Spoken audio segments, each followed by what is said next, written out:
Hi everyone, welcome back to my channel. Today I'm going to do a quick little 9-minute, 40-second little ditty of abs and core. We're going to do 12 different movements. You're going to do them for 30 seconds on, 20 seconds off. I'm going to explain the movement in between that 20 seconds rest. And the reason we're going to do them with a little bit of rest is because we really want to make sure that we are targeting those deep core muscles as well as those obliques, the superficial core muscles as well. Because if you just keep drilling into the abs, you might notice that as you fatigue, your technique goes. When your technique goes, you might not be engaging those abs as effectively as you can if you do an effective rest. So this is what we're doing. I'll yell out the names of the instructions as we go.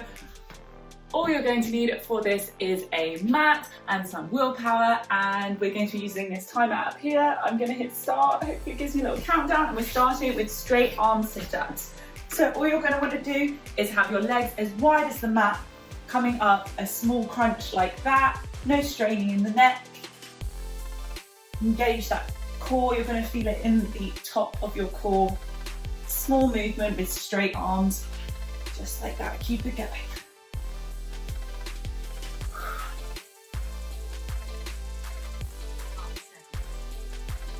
5 more there. And rest. So the next one, we're going to go onto a side plank. This one you're more than welcome to do, whether you want to do it on your forearm or on your straight arm. But what you want to make sure is that you're all in a complete line. You can have your feet slightly staggered, but you just want to make sure that you're supporting the shoulder, feeling it in your side, in your obliques. Are we ready? Off we go. You're more than welcome to have your arm up like this, arm by the side, whatever you feel more confident doing. Try and make sure we're in that straight line. Hopefully that comes across on the camera. Arms up and just breathe through it. You got this? It's really important that we do isolating work like this. We do unilateral work because it's just so important to take our body out of the norm. Keep it going, what, 5 more there? 20 seconds recover, and you guessed it, we're now just going on to the other side. So if you started on your left side, you're going to go to your right side. Started on your right side, we're going to go to the left. Again, try and do the same one if you did a forearm. On your right side, do a forearm on your left side. Get that nice straight line. Stagger those feet if you want, and up we come, off we go. Just like this. Again, straight line, really feeling it in our obliques. Arms up here, arms on your waist or on your hips. And you almost want to drive that bottom hip up. Really feel it under here. It's underneath when we're doing this one. Keep going, breathe through it here. Welcome that tremble, welcome that shake. And we've got 3, 2, and down we get. 20 seconds and you guessed it, so original. We're going to a forearm plank. So with this one, we want to make sure we're on train tracks. I recommend having hands down, and you want to be in total right angles. Kick those legs out. When you're ready, in 3, 2, 1, we're going up into that forearm plank. Off we go. So gaze slightly out, engaging in your glutes, engaging in those quadriceps. You don't want to be cramping in the neck. You want to be keeping it nice and neutral. Gaze slightly forwards. God, planks are always like, you can really underestimate a plank, but you just want to keep it going in the train tracks. This way you're inviting a little bit of shake, a little bit of heat in the shoulders. Hold it there. Recovery. So now we're going to flip onto our backs, and we're going to be working those obliques once again. One hand behind the head, all twisting from here, okay? Twisting from that waist. We're going to start with doing 30 seconds just on the left side, feet as wide as the mat, and off we go. So it's all just a slight movement. With abs, we're not forcing, we're not going quickly. 30 seconds is going to pass regardless of how quick you do the exercise. So you really want to think about it and isolate those core muscles. Just tapping down, the slightest movement. You can have your feet as close as you want, just so long as that is a slight move. Pivot there. And recover. Woo! So just shake it out, and then you guessed it, we're going to the other side. So other hand up here. Other hand coming down, touching those heels, and the movement's all coming from here. All here. It's a little move. This is a really attractive angle. Let's keep it going, shall we? And off we go.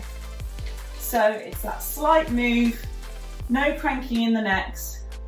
Keep it really neutral in the neck, because that's what we invite. Keep that going, you're going to really feel it in your obliques, especially with even the slightest movement. Breathing out with the effort. If we're getting really scientific. Keep it going, last 5 seconds, guys. And rest it there. So we've done left side, we've done right side, we're now moving on to dead bugs. So again, flat back position, always coming back to that tabletop position like this. When the left arm goes down, the right leg goes down. Back to tabletop. When the right leg goes down, the left arm goes, ooh. It is one of those ones that's going to be coordination, but this is so good before any sort of heavy lifting, okay?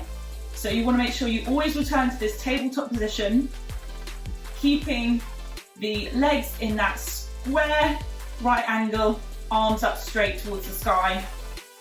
You are really going to feel this in your lower abs, little poochie. Keep it going. Really test your coordination, this one, but you got it. Oh, lovely. Dead bugs, we're now going back to the plank, but instead of our forearm plank, we're heading into a straight arm plank. So again, you want to make sure you're on those train tracks, so feet and hands level. From the side, you're looking like a plank, like a straight line. When you're ready, we're coming up, you want to press into the heels, okay? Into your toes, but then the heel of your palm. Again, slight gaze slightly forward. You're going to feel this in your glutes as well as your quads, as well as your lower abs. This is a great core move. It's always good to get the basics, like get them down, and then that means you can progress from there, especially in terms of your core strength. Working on your core, you'll notice a diff in all your compound lifts. Whew. Lovely. So from here, we're going to go back to a sit-up, but we're going to do straight leg sit-up. So we're going to start with the right leg going to be out straight, tapping behind our heads, tapping the shin of the leg, like so. So we want to make sure our hips are square on this one. Left leg is bent, right leg out. We're tapping behind our heads, coming up and tapping the calf. So this is good, it's engaging our whole body, getting those shoulders involved, and it's a little bit taxing on those hamstrings, I suppose, holding your leg up like that. You should be feeling this in the top of your core. By top, I mean the part closest to your head. 5 seconds here.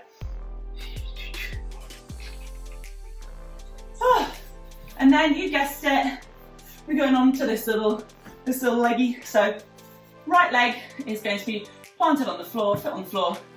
Left leg out at the angle. Here we go. Hands above the head. And coming up, tapping that left calf. Slight exhale. If you really want to. Try and keep those hips square. We don't want to do any unnecessary rotation because again, as you fatigue, we're going to be using other muscles that we don't want to use, okay? We want to use those core, the deep ab muscles. So really think about it. Keep it going, guys. We are almost there. Ooh, lovely stuff. And rest there. From here, we're going to go on to toe touches. So it's basically culminating the last two moves we've done, but the legs are both going to be in the air. Little movement up to the top, reaching behind your head, reach towards your toes. So that way, again, we're incorporating over the head. So legs straight, arms overhead, and off we go. I'll turn slightly this way. So arms above the head, touch the toes. Ooh. Breathing out with the effort. I am exaggerating my breath. I don't actually breathe this loud. Or do I? Others might disagree. 5 seconds here. All right, and now we are on to our last move, and I think it would be a very good idea to go back to where we started and just do those straight arms, slight crunching up, really work the top abdominals for that last 30 seconds, and then we're gonna feel good. On our backs, and arms straight, off we go. Last 30 seconds, breathe it through, pushing out with the effort. This is all you need as a little burner at the end of a run, at the end of a walk, at the end of a weight session, at the end of a yoga session. Just first thing in the morning to get your body going. It's not going to take your heart rate up anything crazy, but you're going to feel good. You've moved your body. Last little bit.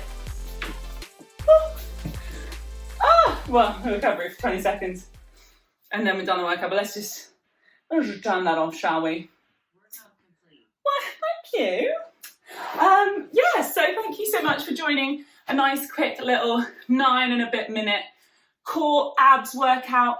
That's all you really need. You can do this. If you want to then cycle through this again, you are more than welcome. Totally up to you. Like I said, doesn't really take too much calories. Like my Apple Watch is saying about 50 calories for the last 11 minutes of work. And my heart rate's stable around about 100. So it means I am putting in a little bit of work, but not gassing out the tank. So do that, yeah, whenever you fancy it, before, after training. Good luck.